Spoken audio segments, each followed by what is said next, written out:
Paulo e Silas indo ao lugar de oração, aquele rio que eles encontraram as mulheres, falamos disso semana passada. Uma mulher, vários dias, gritava na rua dizendo: esses homens são servos do Deus Altíssimo, eles estão pregando o caminho da salvação.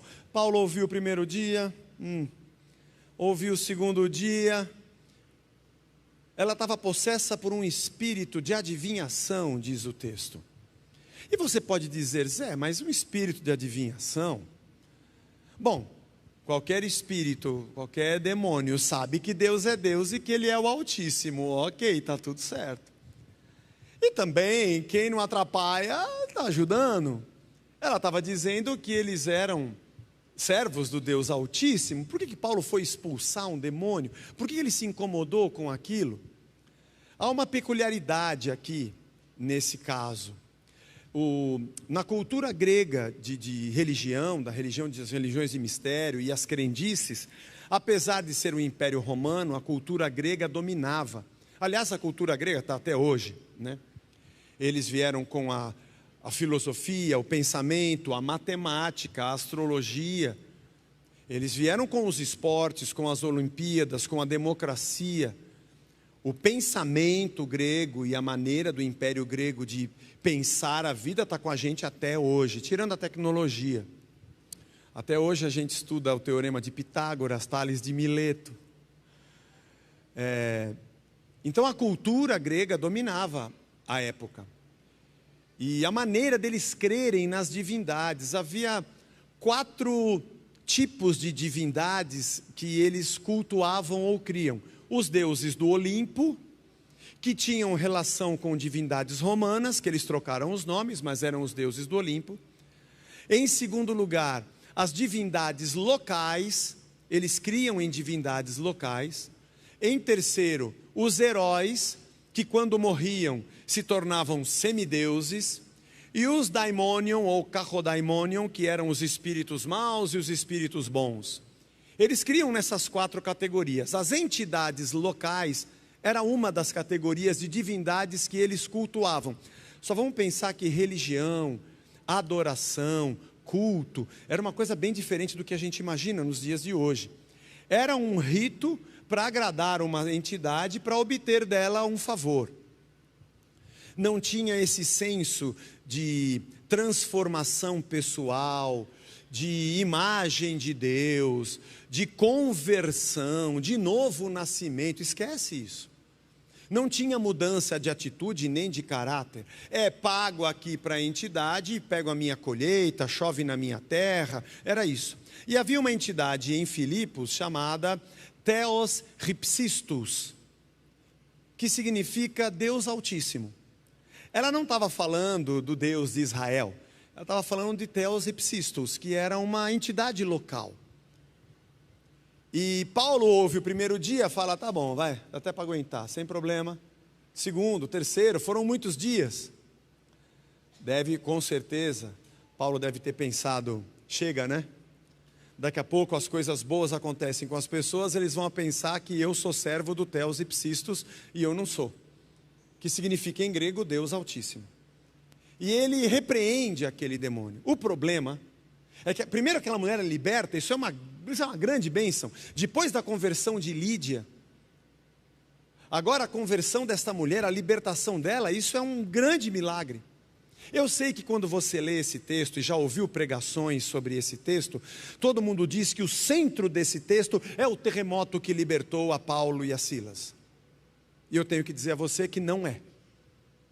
O cerne desse texto não é o terremoto que libertou Paulo e Silas. Porque afinal de contas, Paulo, Silas, Lucas e Timóteo, que estavam juntos na viagem, não saíram em viagem missionária para pregar a libertação deles.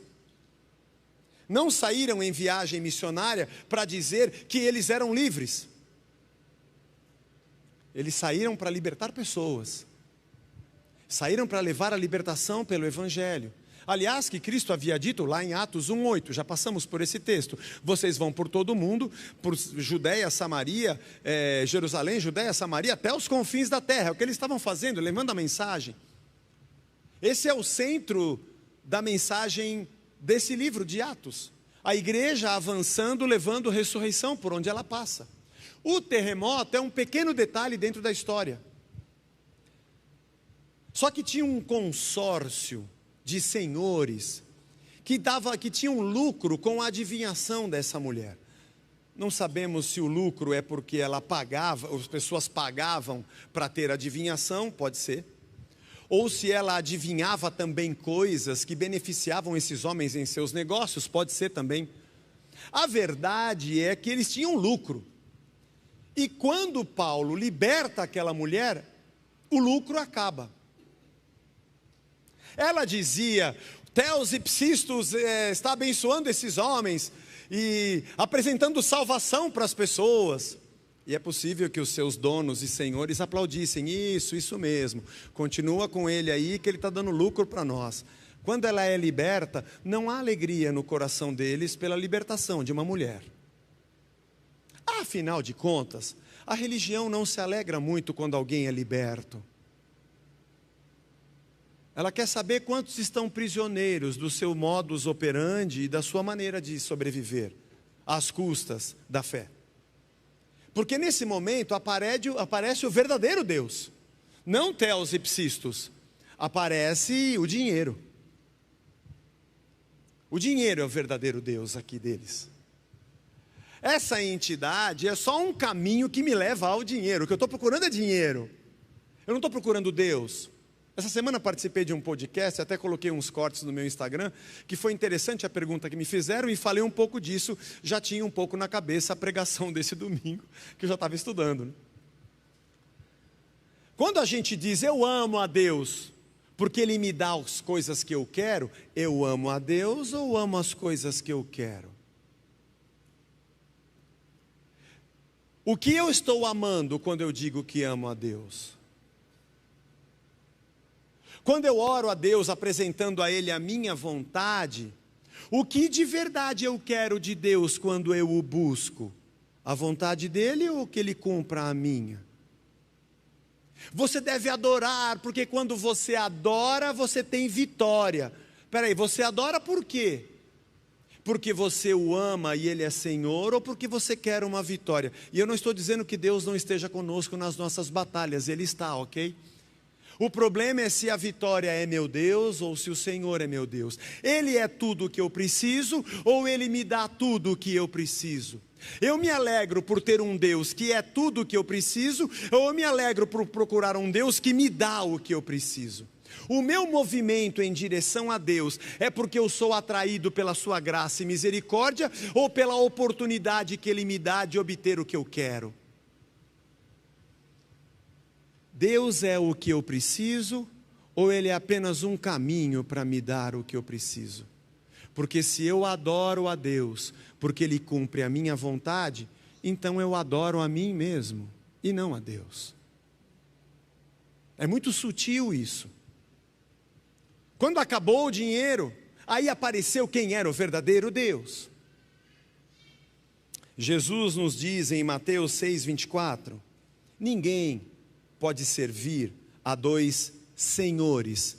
Ele está falando sobre servir a dois deuses. Ou irá odiar um e amar outro, ou se dedicar a um e desprezar o outro. Vocês não podem servir a Deus e as riquezas. Ele não está falando que você não pode ter riquezas. Ele está falando a quem você adora. Em algumas Bíblias, ao invés de riquezas, está o nome mamon. Porque a palavra riquezas aqui, no grego, é mamonas. Mamonas significa moedas. Não é apenas ter uma moeda. É ter a moeda como Deus da minha vida. É ter o dinheiro como Senhor da minha vida. Esse é um risco muito grande. As pessoas desse mundo não vão ficar espantadas com os sinais que a gente tem na vida. Com as coisas que possuímos ou com as coisas que acontecem. Elas vão se espantar com o tipo de gente que nós somos. Posses e conquistas, o mundo está cheio. Agora, gente com o coração em Deus, é difícil achar. Essas são os sinais do reino na terra. Eles voltam para a prisão. O texto diz que mandaram uns oficiais de justiça porque fizeram coisa errada. não houve um julgamento ordinário, e Paulo e Silas eram cidadãos romanos, e eles tinham que ter um julgamento diferenciado, e não poderiam ser punidos daquela maneira. Quando vieram as oficiais de justiça, vocês podem sair. Não, vou sair não. Aí Paulo foi turrãozinho aqui. Paulo era bom, mas era ruim quando ele queria ser também. Essa coisa de cidadania romana deu certo até um ponto, tá? Depois ele foi preso, não adiantou muito. Mas ele falou, vocês querem agora na calada da manhã aqui, mandar a gente embora para ninguém ficar sabendo. Eu sei que vocês me julgaram de jeito errado, nós somos romanos. E se a gente abrir a boca aqui, todo mundo morre aqui agora. Aí chamou os pretores, eles vieram, pediram desculpa e falaram, vocês não podem ir embora, assim, para não ficar mais aqui, né? Mas Paulo entendeu que era o momento mesmo deles partirem para outra cidade. A gente não sabe quanto tempo ele ficou em Filipos. Em algumas cidades ele ficou mais de ano, em outras meses. Mas foi um tempo que ele ficou. Ele ficava até que se estruturasse aquela comunidade cristã, lideranças aflorassem. Depois ele mandaria cartas e ensinaria, e mandaria Epafrodito, Timóteo. Muitos auxiliares de Paulo visitavam também as cidades, mas enfim. Quando ele via que a coisa estava estruturada, ele partia para outro lugar. Não estava preocupado com o nome dele, nem se a igreja ia ser de Paulo, se ia ter o nome dele na placa, a fotografia dele com o cálice na mão, nada disso. Ele partia para outro lugar. Ele vai para a casa de Lídia, diz o texto, e conforta os irmãos. O evangelho é poderoso. O problema não é o que temos, é quando o que temos nos possui acima de Deus. E o que fazemos, fazemos por isso.